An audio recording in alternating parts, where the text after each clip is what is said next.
Hey everyone, welcome to part 2 of designing your drainage in InfoDrainage. In part 1, we designed the pipe network, and I will leave the video in the description below with the exercise files for part 1. Basically, we have our surface with the existing surface, and then all we did was we used our country kits and pipe networks so we can create a very simple pipe network. The whole idea is not to bore you with the engineering side, but more of with the modeling side. So the pipe network has been created, and in part 2, which I will leave also the file to start from in the video below, we have created our catchment areas, and obviously we will draw a pond, and then we're gonna show you how you can create your catchments and ponds and then take them to InfoDrainage. And I think that's a good space to leave it at. And on part 3, we're gonna finalize our model, run the simulation analysis, and part 4, bring everything back, put some drawings together and all that stuff. So without further ado, let's begin.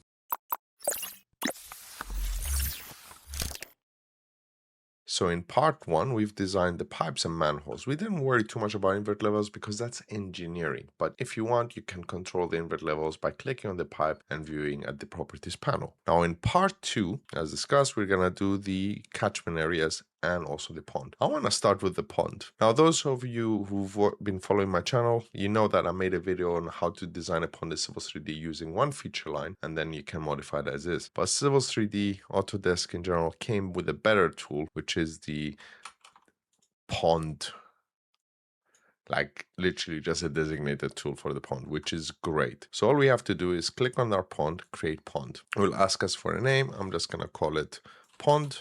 Description, main pond. And then the depth is 2 meters. Top level, I do already know my level. This cyan contour line is 74.5, so I'm going to use that. 7.5. And then I can specify layers if you want, but again, we're talking about designing. No, we're not going to focus on the nitty-gritty. Maybe we'll make a more detailed tutorial, or maybe we can cover it in part 4. So we're going to hit OK. So basically, let's ask you to specify start point. As soon as you do the start point, you're just basically drawing the pond shape. Don't worry about the curves as of yet, because Civils 3D has you covered. So you can see automatically it put the top, and then that's the bottom. And you can see here top level 7.5, bottom level 5.5. Now, before we go and start modifying, if you select the pond and then right click pond properties, or the tool palette will change and you can click on pond properties here. You can see we've got our pond.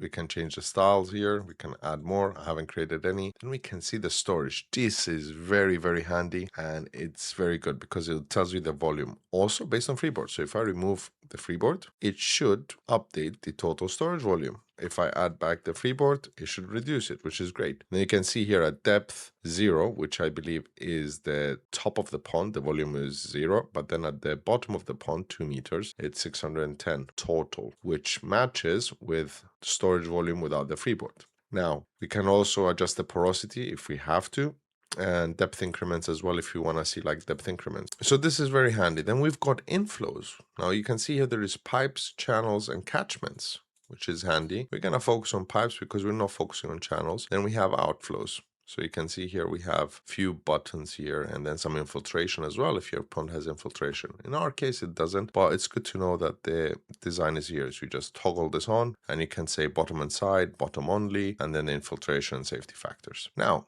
I've selected my pond, and then I have quick edit pond, add slope, add fillet, add contour, delete contour. Now, I'm going to adjust slightly these. And then what I want to do is, usually in UK, we have a maintenance strip around the pond. So basically, it's just like a berm area where people use to maintain the pond. So what I'm going to do is go add a side slope. I'm going to select the contour, and I'm going to go outwards. I can type 2 for meters, and then that created it. Now, if I go and view it in the model viewer, you can see that my pond is slowly taking shape, but I want to adjust these slopes. So what we're going to do is we're going to go to quick edit, and when you hover over the pond, you can see this green arrow right there. That is pointing, is like, oh, I'm going to edit the slope on that direction. But if I move it that way, you can see the arrow. Obviously, the tooltip is hiding it. But basically, what I want to do is, when I click that, the specify width is 2, but then you can see at the bottom of the screen, we've got slope and grade, which we are going to do. So we're going to click on slope, I want to go 40%, so 1 in 40 upwards.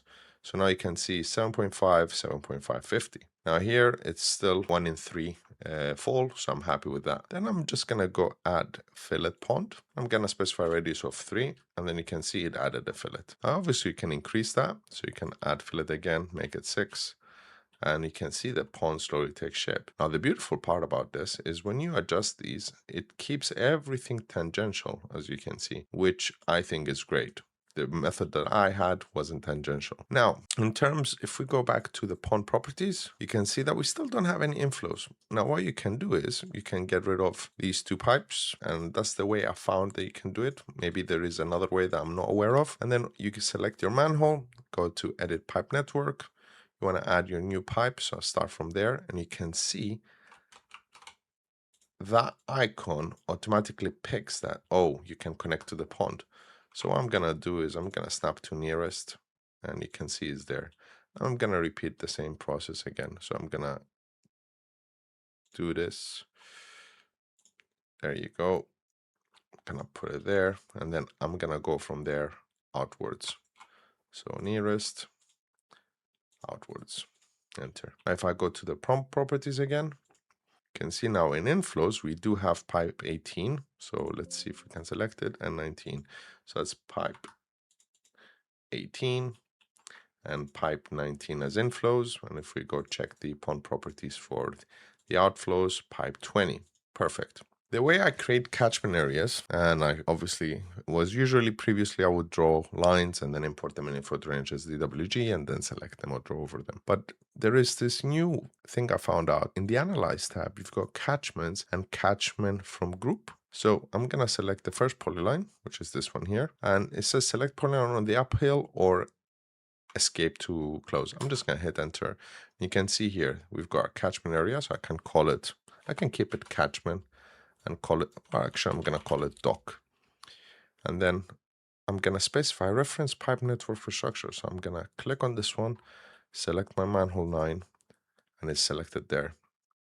And then runoff coefficient, I want to make it as 1 because that's what they've been asking in UK. Now, obviously, you can specify a group. It's going to create automatically a group for us. And then I'm going to hit enter. So you can see here, it has a dock. It gives me the area. Now, when I select the dock, you can see it says it's a catchment. Now, if I select the purple line and go to catchment properties, you can see it's a dock, properties, runoff coefficients.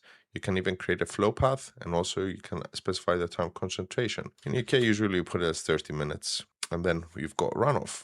So basically, you can calculate different runoff methods, and you can actually define different types of concentration, which comes in handy. But you want to keep it straight and simple. If you want to even specify the area, surface, sorry, you can go GM proposed. So, and I will repeat the same process. Now, if you don't want to go through analyze, you can expand your catchments, right click on catchment group and just create catchment from objects. So I'm going to select another polyline.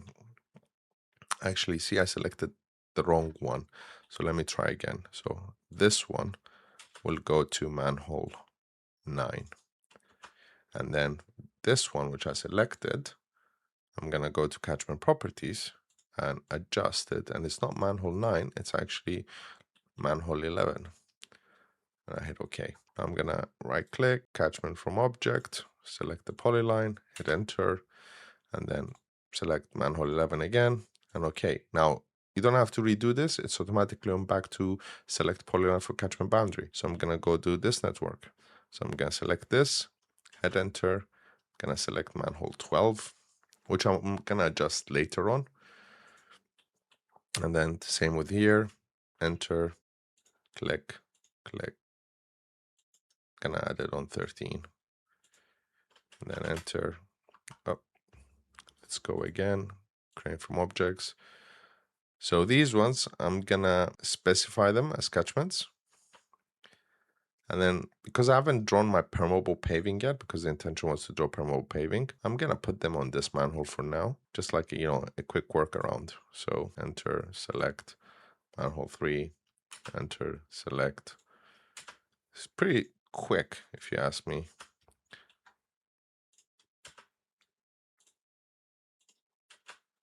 So you can see now, if I select the catchments, isolate objects, you can see we've got our catchments. Obviously, I'm not going to do the whole site because we're in a time crunch. So now that we have all this ready, all we have to do now is just go to export to InfoDrainage. So all we have to do now is go to the InfoDrainage tab and go to export to InfoDrainage. So when I click on export to InfoDrainage, it will ask me to select the InfoDrainage file that I want to save as. So I'm going to do a test4. Save, and I'm gonna go next. The next window is basically what networks you want to export. So I want to export all these networks, and yes, I want to have my proposed surface in as well. Gonna expand this, and then go next. And in this bit, you basically specify the equivalent of the Civil 3D part family in InfoDrainage. So you can see here, if I expand this, it says InfoDrainage connection type. So the HDP twin wall pipe is a pipe in InfoDrainage, and the diameter, I can say it's 150. And same with the UPVC, that one I can keep it again 150. And then the same applies for the junctions. So you can see type B manhole is circular, it's 1.2. But this one is a gully, so I'm going to go rectangular. I'm going to go 450 and 450. If you are using consistent parts or you set up some simple parts in Civil 3D, I would recommend just save your mappings, and I'm going to save over this one so you can reuse them. So we're going to hit finish.